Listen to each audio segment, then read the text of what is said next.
Welcome, and thank you for tuning in. You're listening to the Beyond 50 radio program. I'm Daniel Davis. So a question that is asked is, what happens when we live all emotions, thoughts, and body feelings as love, as opposed to just searching for love? Would we be free to give others without need or fear? That love is the power and pure heart consciousness. Our guest today is going to be talking about the intimate journey of his life through the vivid memories of his unique childhood and inspiring account of his talent and perseverance as a saxophone player, and also his introduction to transcendental meditation. His book is simply titled Love is the Power, Moving Humanity from Fear to Love. I'd like to welcome to the Beyond 50 radio program today our guest, Robert O. Williams. Robert, thank you for being on the program. Thank you for having me on your show. You bet. Now, let's talk about how this journey started for you, where you moved this direction into your life.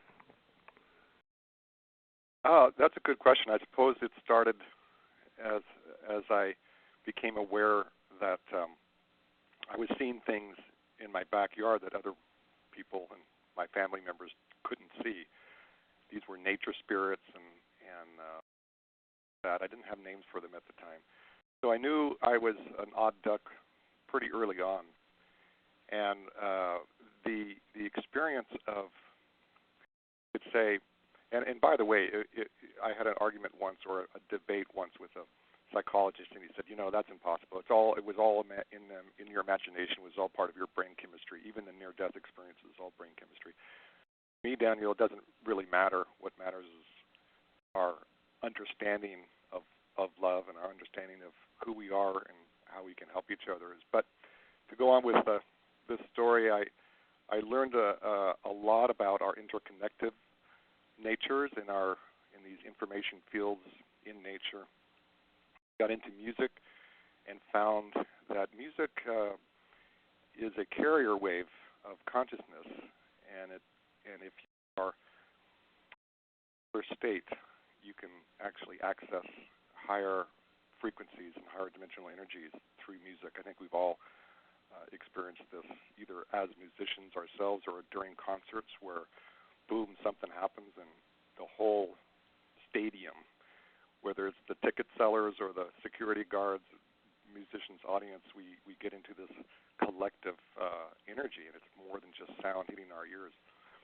So I had that experience many times in rock and roll bands and jazz bands, and then fortunate time to be touring with the Beach Boys for 3 years and experienced that same condition many times.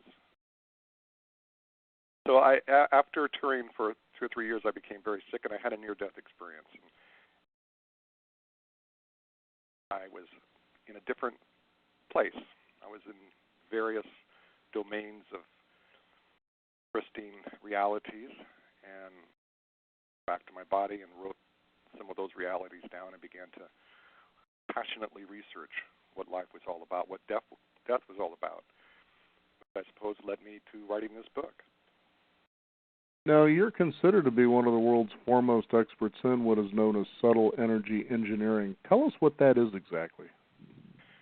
Subtle energy is a term first coined by Professor William Tiller during his chairmanship of the Department of Material Sciences at Stanford.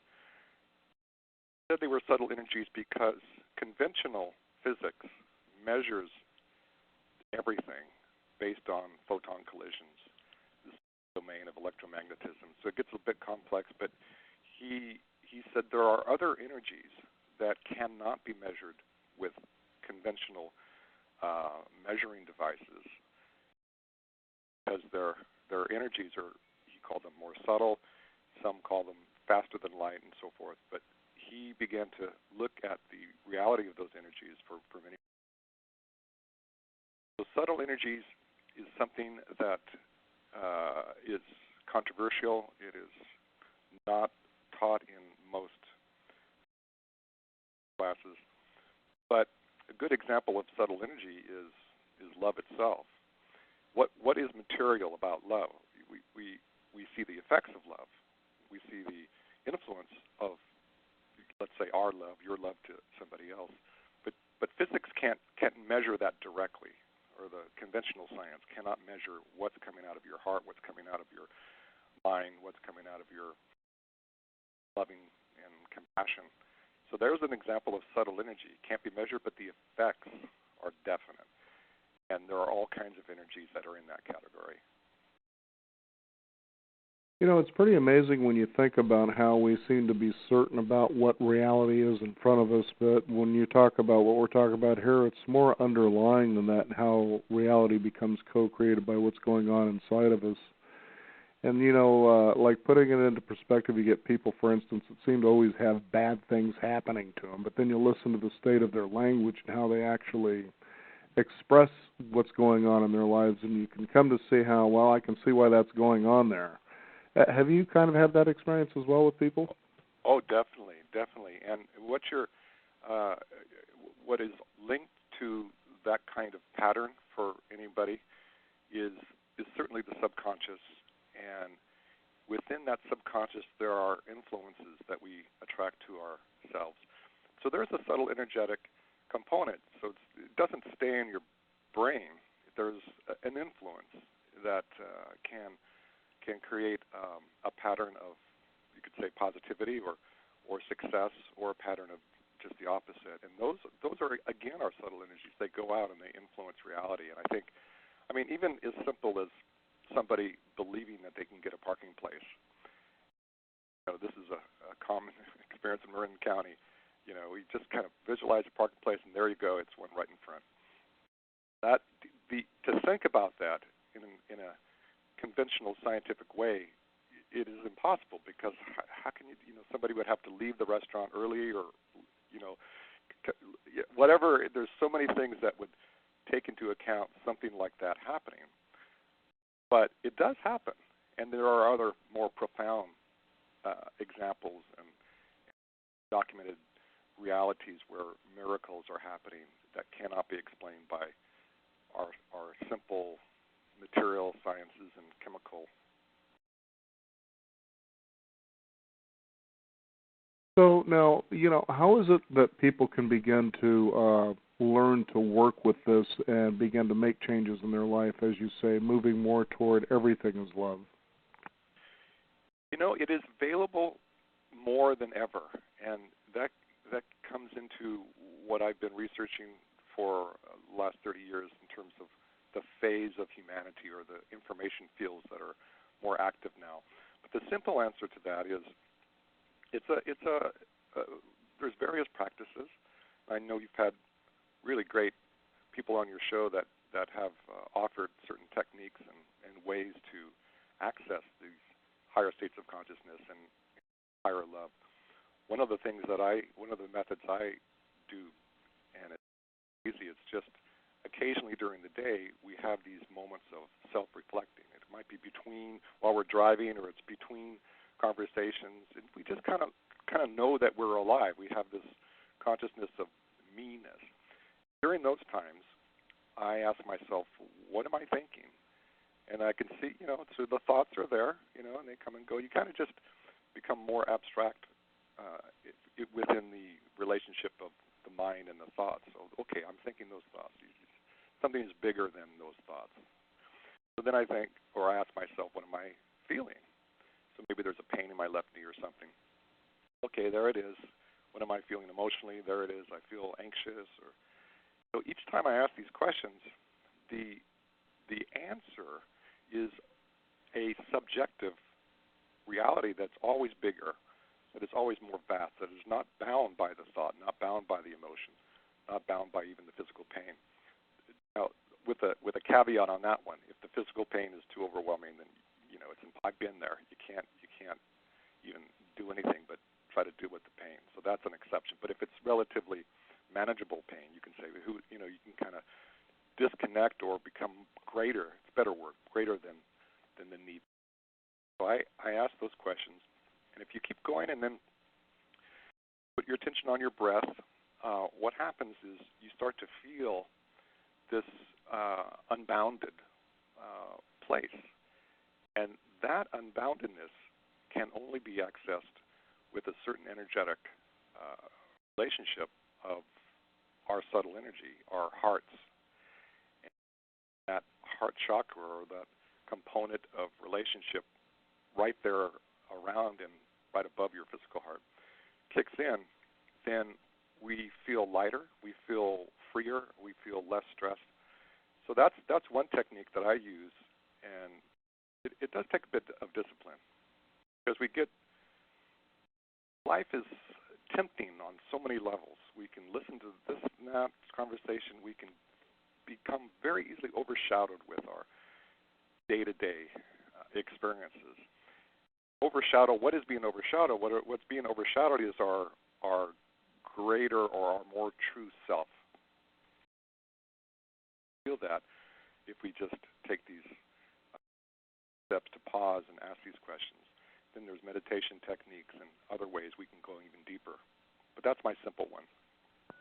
You know, it's funny because there are so many people out there in the world that actually offer, a way to discover your authentic self. And I guess the question would be, how do we come to a place where we don't know what that is, that we have to reach out to somebody else to show us? Here's the paradox. We don't have to earn that place. We don't have to find it. It just shows itself.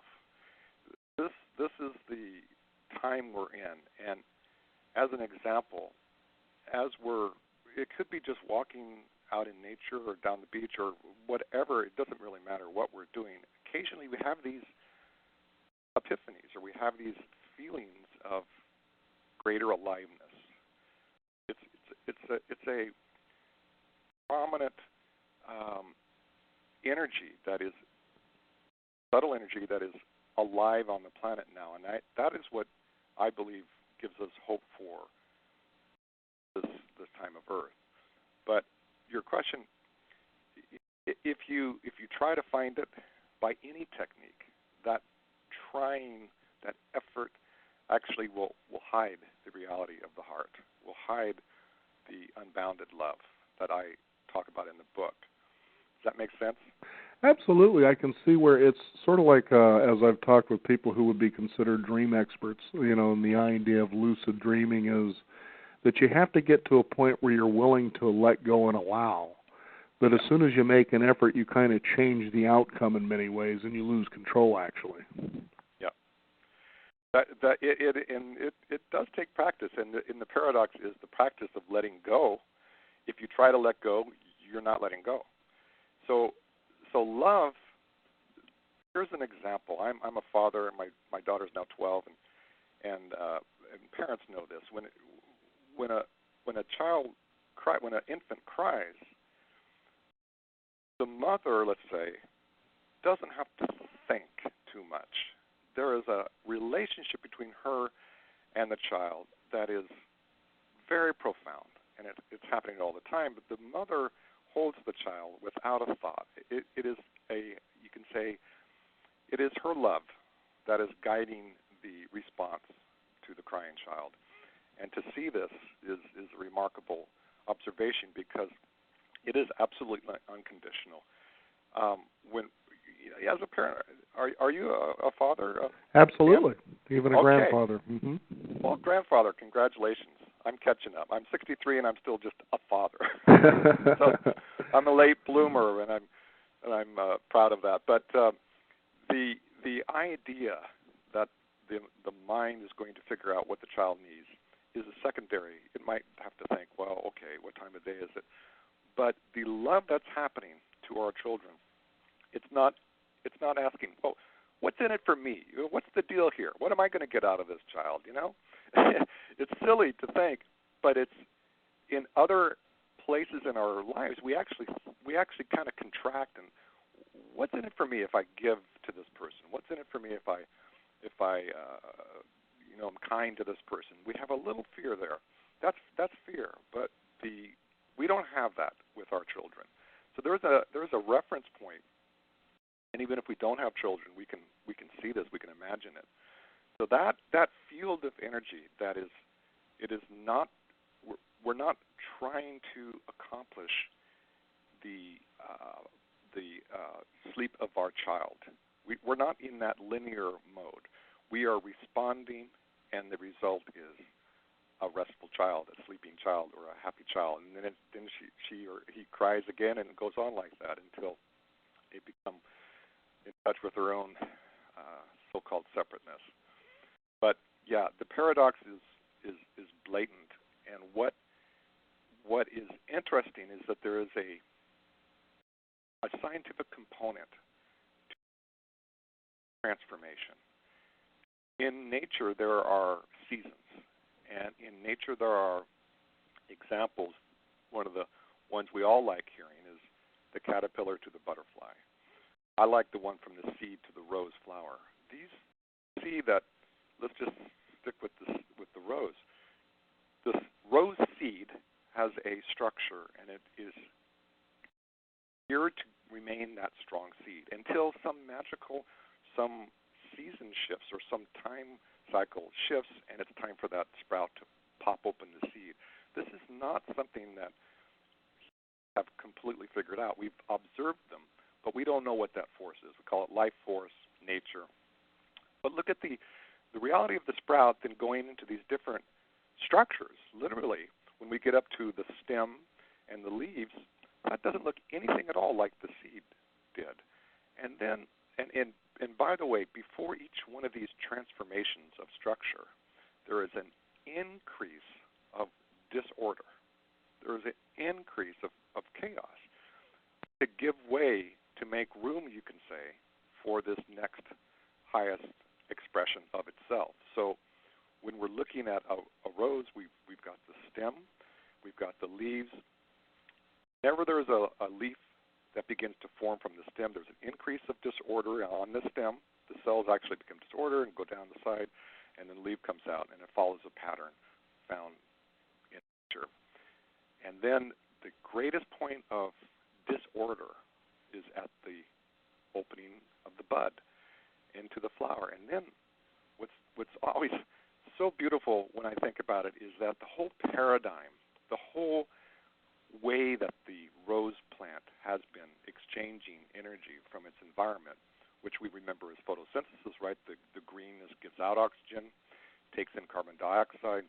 That's the basic way that energy was exchanged in the greenness of the rose. But as soon as the flower opens up, it takes on a whole different paradigm. It is no longer giving out oxygen and receiving carbon dioxide. The flower gives out fragrance and has the beautiful and attracts the bees and insects. So humans are part of nature. We are subject to these very same laws. And the miracle of conception and seeing how two cells can quickly become 4 and 8, and within 3 days you have this, within 2 weeks, so fast that it's fascinating and it's awe-inspiring to see how a human being can structure itself. The heart becomes the heart, the liver becomes, all these things just come out of the DNA. Yes, there's a chemical component to that, but there's also a pattern and a blueprint that is unique that each of us have followed to become human, and then the transformation from one state to another as born. Humanity is also going through, you could say, a birthing process or a rebirthing process. And this is, the symptoms of that are in the heart we feel more alive and aware of who we are in relationship to our environment. Your show is a good example.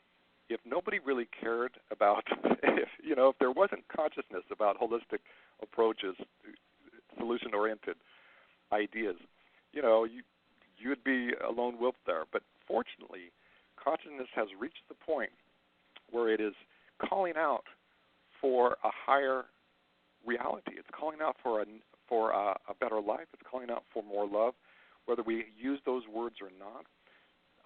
And this is a phase. This is a natural phase that humans, as one species, are attempting to bridge over. That's, in my opinion, there's a lot of chaos. We don't have to get political or economic conversations, and the chaos or the disorder has been happening for quite some time. But relative to human history, there have been long phases of a continuum of society, and where there hasn't been too many radical changes, and then there's a radical change, and then there's a long phase and radical change. So the caterpillar to the butterfly, there's long phases of the caterpillar and then a quick shift.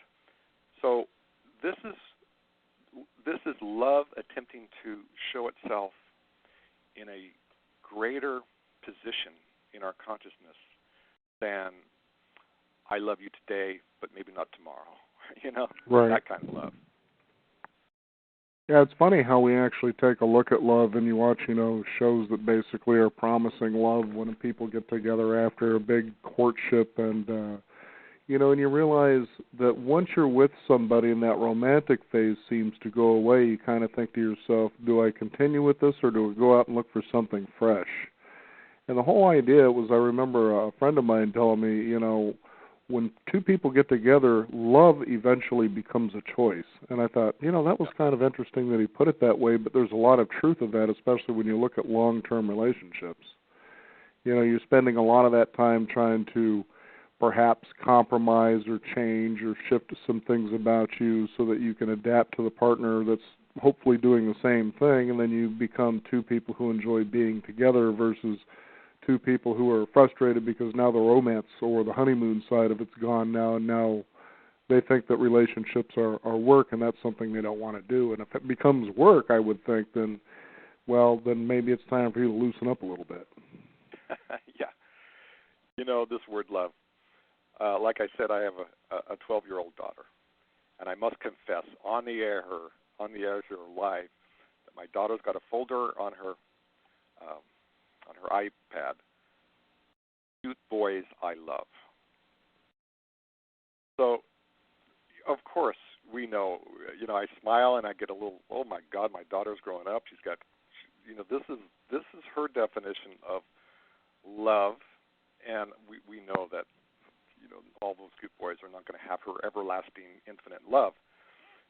But it is a word that fits her idea, and even when I'm certainly happily married, but what you brought up is the condition of our own unique personalities and the patterns that we grew up in and around that take on differences. And so the whole idea that everybody should get along all the time may be possible in the future, but during these times where we're not even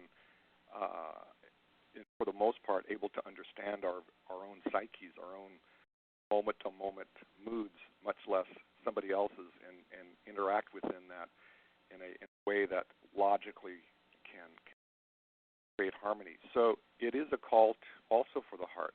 Like you said, it does become a choice.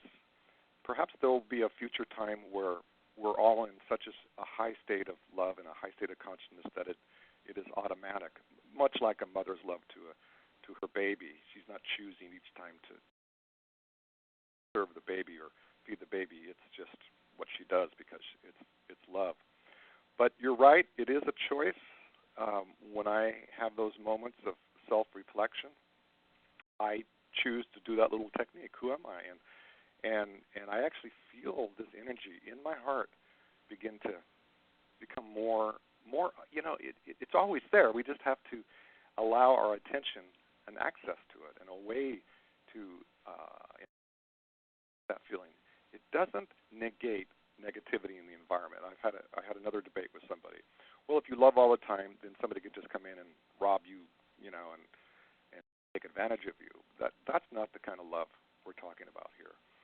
Love is awareness. Love is responsible for its well-being, for this body, each of our bodies, our families, our communities, our society. So love takes the form of appropriate action if there's a threat, if there's bad things, and also if we can stop something that's hurtful, then we our hearts to guide us in a very sometimes ferocious response to something in the environment. That's also a function of love and also a function of the heart. So the bridge we're on is one where our free will caterpillars, I don't think, have free will. When it's time for their butterfly, you know, it's time for the butterfly, and the rose and so forth. It's environmental conditions. But I believe strongly that humans have this gift of choice, as you said, have this gift of co-creating with these laws of nature, our destiny, our future. I think that's one of the themes, that's the value of your show and the value of your consciousness and your listeners here, because we are all curious, at least we're curious, as to how we can become, say, healthier, happier, give to each other. This is a choice unlike the caterpillar, and this is a gift unlike the caterpillar that we can actually determine at least to a small percentage, I think to a large percentage, destiny of our future. Well said. I was going to ask now, as we have just a few minutes left here on the program, now tell us about your Heart Plus app. What exactly is that? During my near-death experience, I went out of the body, and I write about this, so I'll just make it a short story. When I was coming back into my body, there was a dimension or a domain where I saw a bunch of symbols. Geometric symbols, mandalas, and I wrote them down in my journal and started to research what was behind those symbols and found them actually in all the indigenous societies in the art. And it wasn't that our ancestors all got together and said we're going to draw alike. This is something that came out of consciousness. So those symbols are information fields for different states of consciousness, and these particular symbols for higher states of consciousness or higher states of awareness. So there's 108 symbols or geometries. It's a more scientific way. It's ratios, angular ratios that we've been able to change from angles in geometric proportions into radio signals and then into digital signals. So the Heart Plus app is just these very same ratios of energy. And by the way, they're found all throughout nature, and how plants grow, how your cells are growing, the DNA, and it's just this whole wonderful world of what they call sacred geometry and the mathematical synergy that is created in groups and so forth. So we just are broadcasting, and you're receiving on an app these very fields that are in very frequencies, we call them codes sometimes, that are in nature. And you are nature, and we are not separate from nature. And nature is going through evolutionary processes each second. And what we want to do is enhance our highest potential. And that's what this app does. So it was a breakthrough, and I worked with some very, very smart people and some scientists at Stanford and other brilliant minds. And we have this app that you can go on the App Store like a game and just download it on your phone. It's called the Heart Plus app. $1.90, I think, one-time fee forever. And it resonates when you turn it on your iPhone or your Android. It begins to enhance those qualities of your beingness that is your highest potential in that moment. You sleep more if you need to. Wake, it's not like a specific thing. It's just our innate intelligence being enhanced, supported, so that we can respond higher potential from moment to moment. Well, there you go. Nothing like living that continuous moment of being your very best. That sounds exciting. Absolutely. Well, cool. Robert, thank you so much for taking the time to join us. I know there's a lot people will actually glean from your book that we were talking about earlier, Love is the Power, Moving from Humanity, from Fear to Love. And we'd like to thank you, first of all, for being on the program. But was there a website people can find out more about all this? Loveisthepower.com. Loveisthepower.com. All there. And Daniel, it's been a privilege to be on your show. You're doing important work. Your audience is a powerful group. So thank you for inviting me, and I'll support you in any way I can. Well, thank you for being on the program. It's been a pleasure here as well. Thank you so much. loveisthepower.com is where you can find out more about all this, and a wonderful story for you to definitely check out and share with others as well. We also encourage you to share our website with other people, which is beyond50radio.com. Encourage them to sign up for our weekly e-newsletter. Keep up to date with what's going on in the world of Beyond 50, as well as our upcoming shows. I'm Daniel Davis. Thank you for tuning in. This is the Beyond 50 radio program, and remember, live your day past halfway.